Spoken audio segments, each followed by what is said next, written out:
serait, selon toi, l'axe prioritaire de la formation en Tunisie pour assurer et améliorer la pérennité de vos résultats internationaux? Je crois qu'il y a deux axes importants. C'est tout ce qui a trait à la défense, la théorie et l'efficacité dans les duels. C'est un aspect qui est un peu négligé. Et puis après, il y a la dimension physique, où là, l'athlète se forme un petit peu tout seul. La culture de préparation physique n'est pas encore très affinée, le matériel manque un peu, les salles de musculation publiques ne sont pas très nombreuses. Donc s'il y a des lacunes, elles sont à ce niveau. D'accord. Sur l'aspect, le reste après, ça... Sur le reste, quand ils sont entraînés, ils ont des bases, ils peuvent vite apprendre. Voilà. Ils ont des bases différentes des nôtres, c'est-à-dire qu'ils jouent dans la rue. Un peu comme les Brésiliens en foot, donc ça donne des joueurs très joueurs.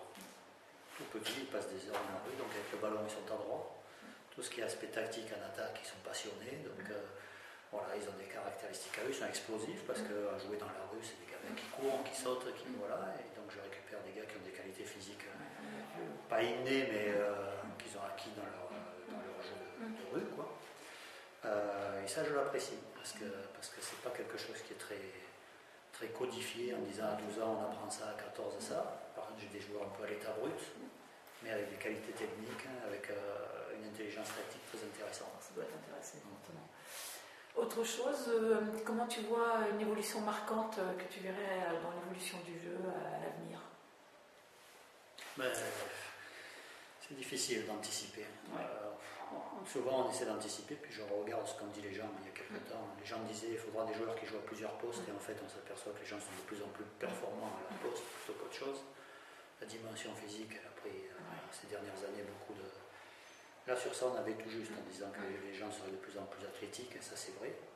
Maintenant qu'est-ce qui peut se passer, je ne sais pas trop. Voilà. En fait je crois que la nouveauté elle peut arriver un peu des pays non européens.